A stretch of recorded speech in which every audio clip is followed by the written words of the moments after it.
বলতে দাদা পার্থদার সঙ্গে দেখা হলো। তো দাদা আমাদের দোকানে এসছে। তো দাদা এর আগেও এসছিল। তো দাদা একটা কথা আমায় বলেছিল যে অমিত জানিস, শুনেছিস না যে জলেও গাড়ি চলবে। আমি সত্যি দাদা তাই হয়?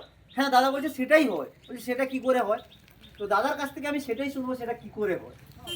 আমাদের পার্থদা, দাদা ওই দিকটা তো রোদ আছে, ভিতরে চলে আসে, অনেকক্ষণ থেকে রোদে দাঁড়িয়ে আছে।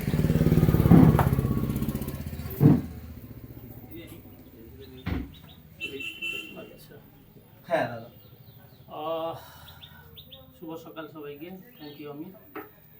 আহ, আহ, জলের ব্যাপারটা জানতে কিভাবে, হ্যাঁ জলে কিভাবে, জলে হ্যাঁ দিন চলতে পারে।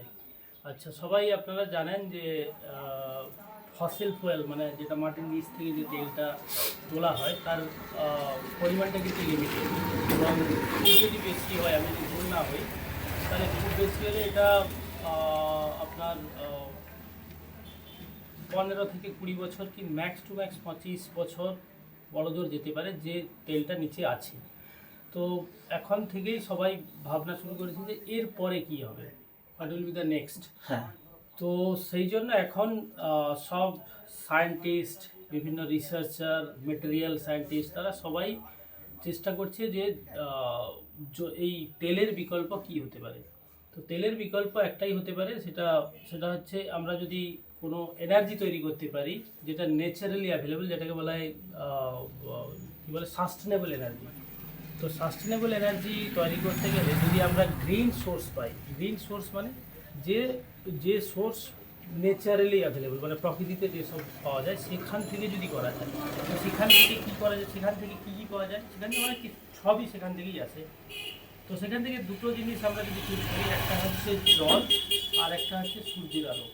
হ্যাঁ সূর্যের আলো থেকে সব কিছুই হয়। তো সেই জলটাকে, জল তো পৃথিবীর, আমরা সবাই জানি যে পৃথিবীতে 3 ভাগ জল 1 ভাগ স্থল। তো সেই জলকে আমরা যদি, জলটা বেসিক্যালি তৈরি হয় হাইড্রোজেন আর অক্সিজেন নিয়ে। তো হাইড্রোজেন অক্সিজেন যখন কম্বাইন করে একসাথে যোগ হয়ে যায় তখন হয় ওয়াটার, H2O। তো সেই ওয়াটারে অক্সিজেন আর হাইড্রোজেন দুটাকে আমরা যদি স্প্লিট মানে আলাদা করতে পারি, হাইড্রোজেন আর অক্সিজেন আলাদা করতে পারি, তাহলে লাভ কী হবে, এই যে হাইড্রোজেন যে পার্টটা আছে, অক্সিজেন তো আমরা জানি কি ইউজ হয়, আমাদের সবাই জানি, পৃথিবীতে সবাই জানি অক্সিজেন কী কাজে ইউজ হয়।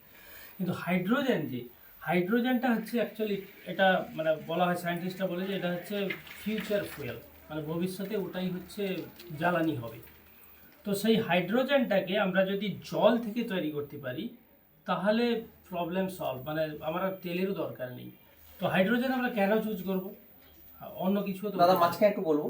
তো যে পরিসংখ্যান কি বলছে যে যে আমাদের জ্বালানিটা মজুদ আছে, পেট্রোল বলো, যেটার মাধ্যমে আমাদের চলছে, ইলেকট্রিক বা প্রতিটা জিনিস, ওটা কতদিন পর ফুরিয়ে যেতে পারে?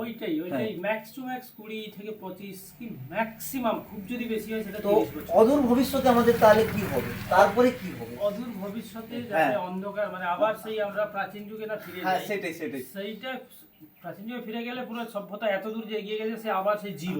সেটাই। তো হ্যাঁ সেই জিরো যাতে না হয়, এখান থেকে আরো ফার্দার যেতে পারি, সেই জন্যই হচ্ছে ওই ওটাকে সাস্টেনেবল এনার্জি বলে, মানে যেটা হচ্ছে হাইড্রোজেন, মানে গ্রিন ফুয়েল বলে ওকে। হ্যাঁ তো হাইড্রোজেন তৈরি, হাইড্রোজেনের সুবিধা কি, হাইড্রোজেন যদি আমরা জল থেকে তৈরি করতে পারি তাহলে সেই হাইড্রোজেন কি হবে, হাইড্রোজেন আবার সেই হাইড্রোজেনকে জ্বালাতে হবে, হাইড্রোজেনকে জ্বালালে তাপ হবে।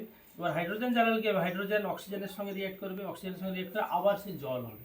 মানে যেটা থেকে, যেমন সাপোজ আমি যদি পেট্রোল যে পোড়াই, পেট্রোল পুড়লে কিন্তু সেখান থেকে প্রচুর পলিউশন হয়, কার্বন ডাইঅক্সাইড সঙ্গে আরও বিভিন্ন রকমের হার্মফুল গ্যাস তৈরি হয়। তো সেই গ্যাসগুলো আমাদের পরিবেশে যায়, শরীরেও যায়, চারদিকে যায়, টোটাল খুব পলিউশন হয়। তো সেই পলিউশনটা রোখা যাবে এবং আমার যা কাজ সেটাও হয়ে যাবে, সেটা হচ্ছে হাইড্রোজেন একদম। সেই জন্য আমাদের India government already green hydrogen mission, সেটা অলরেডি মানে কয়েক হাজার কোটি ওইখানে ইনভেস্ট করছে যাতে আমরা হাইড্রোজেন প্রডিউস করি। এবং হাইড্রোজেন প্রডিউস না, হাইড্রোজেন তৈরি করে, মানে আমাদের ইন্ডিয়া হচ্ছে ওয়ার্ল্ডে ইনিশিয়েটিভ চাইবে এবং পুরো ওয়ার্ল্ডে হচ্ছে হাইড্রোজেন এক্সপোর্ট করবে চারদিকে। তো সেই হাব বাড়ানোর লক্ষ্যে আছে। এবার আমি যেখানে জব করি, SRM ইউনিভার্সিটি সিকিম, তো সিকিম আমাদের SRM ইউনিভার্সিটি অমরাবতী এপির সঙ্গে কোলাবোরেট করে আমরা ওই ইভিন অন্ধ্রপ্রদেশ গভর্নমেন্ট ওইখানে হচ্ছে দিয়েছে, মানে ওই হাব বানানোর জন্য প্রচুর টাকা ইনভেস্ট করেছি। সেইখানে আমরা কি করছি, হাইড্রোজেন বানাবো। হাইড্রোজেন, এবার হ্যাঁ যেটা বলছিলাম আমি অন্যদিকে গেলাম, হাইড্রোজেন হচ্ছে, হাইড্রোজেন যদি জ্বালানো হয়, হাইড্রোজেনকে জ্বালালে আমি এনার্জি পেলাম, এবার এনার্জি পাওয়ার সঙ্গে সঙ্গে কী হবে, তার তো বাই প্রোডাক্ট তৈরি হবে, কিছু একটা পোড়ালে যদি কিছু তৈরি হয়, তো সেই যে তৈরি হবে সেটাতে কিন্তু কোনো হার্মফুল কিছু জিনিস তৈরি হবে, সেটা থেকে ওয়াটারই তৈরি হবে, যেটা আবার আমি রিসাইকেল করতে পারবো, পরিবেশের কোনো ক্ষতি করবে না।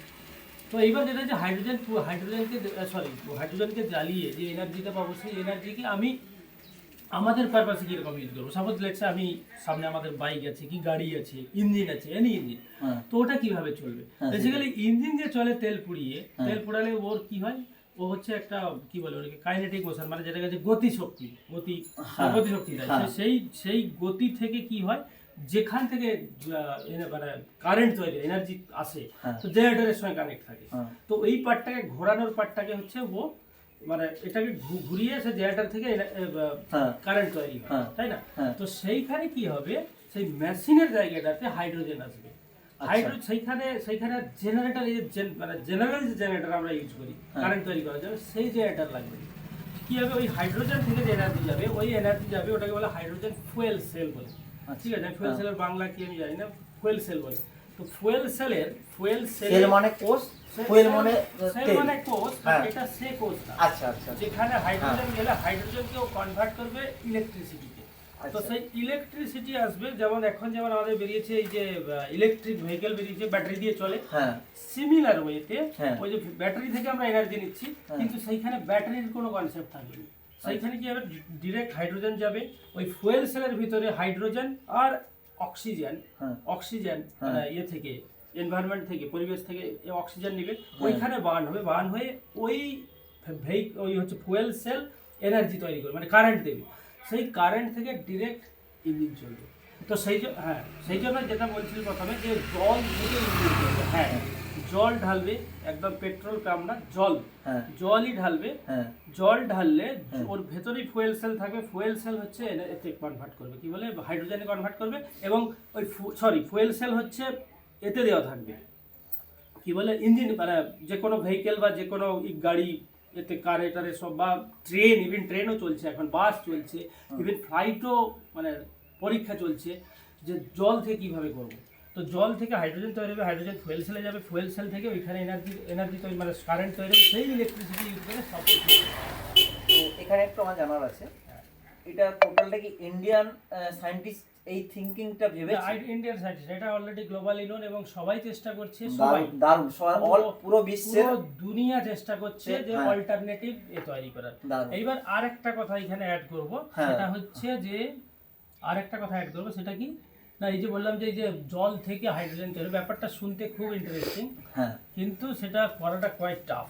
কারণ কি, ওই যে জল থেকে হাইড্রোজেন তৈরি হয়, সেটা তৈরি করার জন্য, কোনো কিছু করার জন্য কাউকে একটা লাগে, একদম। তো জল থেকে হাইড্রোজেন তৈরি করার জন্য কাউকে একটা লাগে, সেটা আমরা পাবো, মানে মানুষ করতে পারবো বা কেউ করতে পারবে।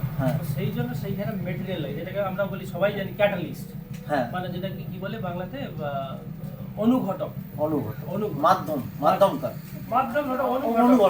সায়েন্টিস্টের ভাষায় ওটা হচ্ছে অনুঘটক, ইংলিশে ক্যাটালিস্ট কি করে, ওই ওয়াটারটাকে, মানে ওয়াটার যে হাইড্রোজেন আর অক্সিজেন দিয়ে তৈরি হয়েছে, ওকে ভেঙে দিয়ে হাইড্রোজেন আর অক্সিজেন তৈরি হবে, অক্সিজেন বেরিয়ে যাবে, পরিবেশে যাবে, হাইড্রোজেনটা ওই ফুয়েল সেলে যাবে, ফুয়েল সেল থেকে এনার্জি তৈরি হবে, এবং সেই এনার্জি থেকে সেই কারেন্ট যে তৈরি, সেই কারেন্ট থেকেই সব কিছুই চলবে, এবং অ্যাজ ইউজুয়াল যা চলছে সব কিছুই চলবে। মানে আমাদের ফিউচারে যে আমরা এই করছি, যে আজ থেকে হয়তো 25 কি 30 বছর পরে আমাদের কি হাল হবে, তো ওই ফুয়েল সেলই, আমাদের হাইড্রোজেন ফুয়েল সেলই আমাদেরকে বাঁচাতে হবে।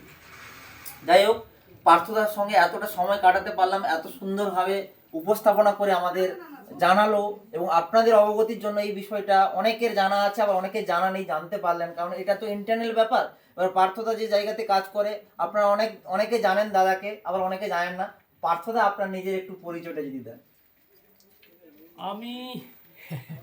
আমি এখন এসআরএম ইউনিভার্সিটি সিকিমে ডিপার্টমেন্ট অফ কেমিস্ট্রিতে অ্যাসোসিয়েট প্রফেসর। ওখানে আমি মানে under graduate, post graduate teaching করি, অ্যাজ ওয়েল অ্যাজ তার সাথে পিএইচডি স্টুডেন্ট, মানে আমার আন্ডারে স্টুডেন্ট কাজ করি, এবং আমার মেন রিসার্চ ইন্টারেস্ট হচ্ছে hydrogen production by using nano material, কাজ করি। তো আমার ভাই ভাইয়ের মতো, ঠিক আছে দাদা, নিজের ছোট ভাই যে জানতে চাইছিল তাই জাস্ট বলা। আমার এখানে- দাদার সঙ্গে এই যে একসঙ্গে একটা ভিডিও করতে পারলাম, খুবই দারুণ লাগলো। আজকের দিনটা প্রাউড ফিল করছি, আজকের দিনটা খুবই প্রাউড ফিল করছি যে দাদার সঙ্গে একসঙ্গে দাঁড়িয়ে একসঙ্গে ভিডিও করলাম। আজকের দিনটা সত্যি, আজকে 2রা জানুয়ারি 2026, গতকালকেরও ভিডিও পোস্ট করেছি, আজকেরও ভিডিওটা পোস্ট করব। আপনারা কমেন্ট করে জানাবেন যে আমার ভিডিওগুলো কেমন হচ্ছে। লাইক কমেন্ট শেয়ার করলে পরবর্তী ভিডিওর জন্য আমি উৎসাহ পাবো, আমি আরেকটা ভিডিও দেওয়ার জন্য। তো কেমন হয়েছে অবশ্যই আপনারা কমেন্ট করে জানাবেন। Thank you Amit, thank you সবাইকে। হ্যাঁ।